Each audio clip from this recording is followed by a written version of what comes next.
Mix পনির দিয়ে ছোলার ডাল রেডি হয়েছে, এটা এবার খাওয়া হবে। রেসিপি হবে মিক্স ছোলার ডাল। সেই জন্য ছোলার ডালটা সিদ্ধ করতে দেওয়া হবে। এতে খাবার সোডা আছে, জলটা গরম হচ্ছে, এই জল গরম হলে এর মধ্যে খাবার সোডা দিয়ে ছোলার ডালটা ভিজেতে দেওয়া হবে। গরম হয়ে গেছে, এর মধ্যে এবার ছোলার ডাল সমেত খাবার সোডাটা দিয়ে দেওয়া হবে। মিক্স ছোলার ডাল হবে, ডালটা সিদ্ধ করা হয়ে গেছে। মিক্স ছোলার ডালে যেগুলো দেওয়া হবে সেগুলো হচ্ছে পনির, কাজু, কিশমিশ আছে, নারকেল কুচি আছে এবং কপি। এগুলো দিয়ে ছোলার ডালটা তৈরি করা হবে।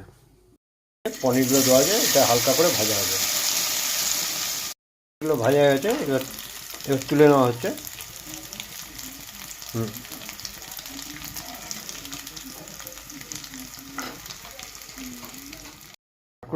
নারকেলগুলো ভাজা হচ্ছে, হালকা করে ভাজা হবে নারকেলটা। আলু কপি সব একসঙ্গে দেওয়া হচ্ছে। আলুটা যেহেতু আমরা বাঙালি তো সেই জন্য আলুটা খাই, খেতে ভালো লাগে, সেই জন্য আলুটা একসঙ্গে দিয়ে কপি আলু একসঙ্গে ভাজা হচ্ছে। ছোলার ডালটা সিদ্ধ করা হয়েছে, এই ছোলার ডালটা দেওয়া হবে। আলু কপিগুলো ভাজা হয়ে গেলে এগুলো তুলে নেওয়া হচ্ছে। এগুলো ভাজা গেছে, এগুলো তুলে নেওয়া হচ্ছে।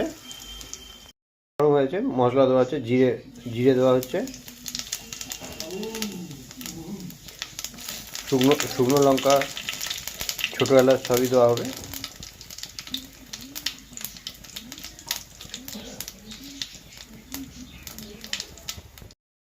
তেজপাতাও দিয়ে দেওয়া হচ্ছে। ওই ভাজা এগুলো দেওয়া হচ্ছে, সবজিগুলো সব দেওয়া হচ্ছে, নারকেল, কপি, আলু এবং কাজু বাদাম ভাজা হয়েছিলো সেগুলো দেওয়া হলো। ছোলার ডালটা দিয়ে দেওয়া হচ্ছে।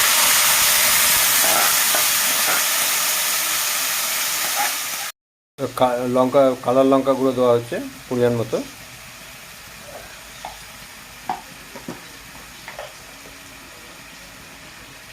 হলুদ গুঁড়ো দেওয়া হচ্ছে, মতো লবণ দেওয়া হচ্ছে।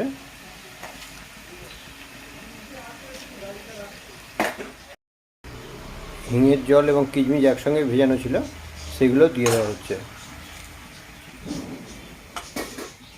যে জলটা দিয়ে ভেজানো ছিল সেই জলটা দিয়ে দেওয়া হচ্ছে, যাতে এটা পুরোটা সিদ্ধ হয় ভালো মতো। পনিরগুলো দিয়ে দেওয়া হচ্ছে। এটা রেডি হয়ে গেছে, এবার এটা নামানো হবে।